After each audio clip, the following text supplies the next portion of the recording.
When I first started out, I had no idea I would become a quote unquote influencer. I do not like the connotations of that word, but ultimately, I've come to accept it and now know that, oh, I can use this influence for good to spread a message, to spread art, and to be very vocal about political issues to young people directly. Hi, I'm Akana, and you're watching the Buzz Artist Spotlight. I got 6 cats, but one ran away. Pretty fitting, that ghost was her name. She ghosted. Had a boy crucify my heart on Christmas. Spent the new year feeling real twisted. But now I'm 10 times more ambitious. My career's going motherfucking vicious. And that boy about to be a witness to the limitlessness of how I kill business. Pretty girls don't cry. We fall down drunk and we fly up high. Pretty girls don't cry. Even when the boys we love say bye. The first video I ever posted was a parody music video I made with my brother of I Kissed a Girl and I liked it. I posted it because we just really loved making videos when we were kids and we thought we were rock stars, so we just made like a really fun, dumb parody of us dancing around with chapstick. Well, I typically write my videos about an hour before my crew arrives to film them, so it's really like under the gun, but usually I try to parrot messages that I get from my therapist over the real life experiences that I have. So if you see a video online and I'm giving you some kind of advice, more than likely I have gone through that experience, I've gone to therapy for some time, she's given me advice, I've implemented it, it's practical, it's worked for me, and therefore I turn it into a lesson and share it with others, which is also a way to sort of cement those lessons in your brain. Like science shows, teaching others actually solidifies everything you're learning for yourself. So for me, it's almost like a chapter closing in my life. So currently I have 2 singles out, Intervention and Alone Together, and then Pretty Girls Don't Cry will be out on July 4th. But Intervention is a much more serious sort of alternative pop song that's about empowerment and taking control of your substance abuse issues before they go too far. Alone Together is about being broken up with and having the emotional maturity to recognize I love this person and that if they don't want to be with me, I want them to be happy, so I will freely let them go. But I'm going to choose to also be alone because I don't want to be with anyone else. Since you're already all here, since you're all here, why don't you tell me how it feels? Tell me how it feels to be judging like a mother.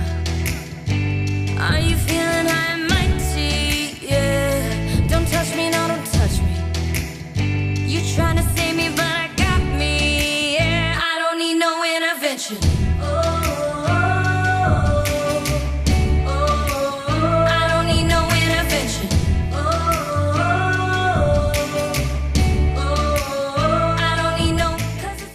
I initially was inspired to do the book because I saw, honestly, I saw a lot of other people with my kind of influence doing it, and I started thinking, well, I've always loved reading. I read about 70 books a year, and if I was to impart messages, what would that be like? So my book was called So Much I Want to Tell You, Letters to My Little Sister, and ultimately I was like, I want to talk about deeper topics like abortion, my eating disorder, going through life, dealing with the kind of tragedy that suicide leaves you with, and that felt like too expansive to tackle in a 3-minute video. So ultimately, the book was a way to really dive deep into crazier issues that required more complexity than I could deliver on YouTube, and it was really cathartic, honestly. It was the hardest thing I've ever done. Writing a book took me a year and a half. It was banging my head against the wall all the time, but ultimately, I'm really proud of the messages I've been able to get across with it and how many people have said that they're touched by it.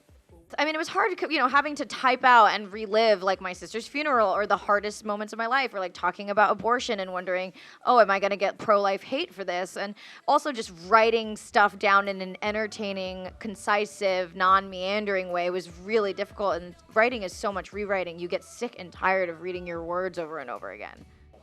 I mean, it took me so I was doing stand-up comedy after my sister died as a way to sort of really cope, but it took me 7 years to make a joke about her death, or even about suicide in general. I just did not find that topic funny for a long time, understandably. And I was in therapy very consistently. I tried all kinds of different therapy, cognitive behavioral and hypnotherapy, and sort of came to realize I was self-sabotaging in my life because I didn't feel like I deserved to be happy. And I think you said it really well when you said suicide is almost like a casualty in your life. But my life feels like a before and after from that moment. It just irrevocably changed me.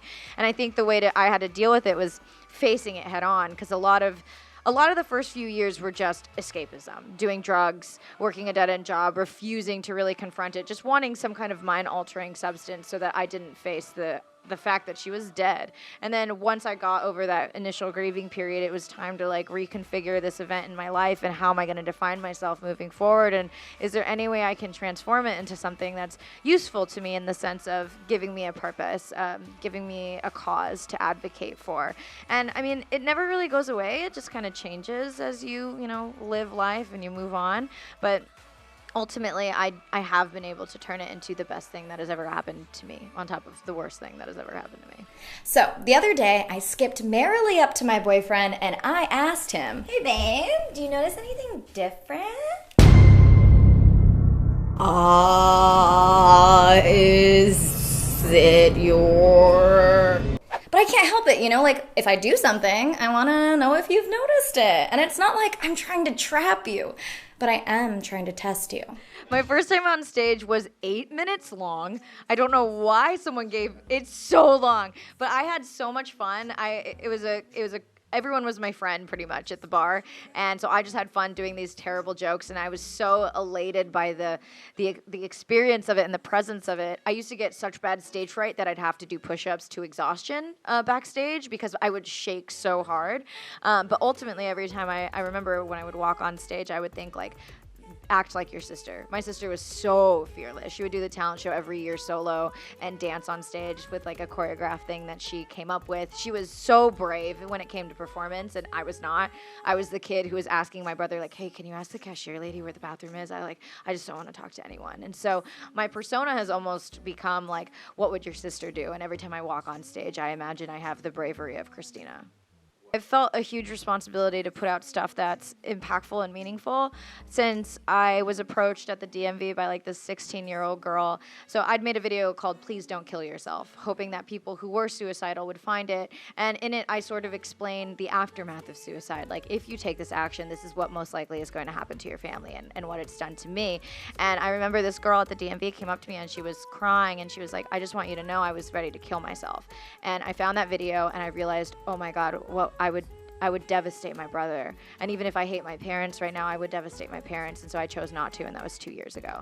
And I was like, oh my God, like it just felt, it was like the weight of responsibility was terrifying, but I was also like, this is the kind of impact you can make. Sometimes when you make something and you throw it on the internet, it feels like it's in a vacuum and it doesn't do anything and it doesn't exist anywhere. But when you see the real world applications or the effect you can have on real human beings beyond the screen, I did feel a sense of responsibility, and that, I can't just throw a bunch of shit out there like how Logan Paul walked into a suicide forest with a camera. I'm like, no, we impact young people. Young people don't watch TV anymore. They watch us. They watch YouTube. They watch the internet. They're forming their beliefs based on the content they're consuming, and so I at least feel responsible to put content out there that's meaningful and that's compassionate and thought-provoking.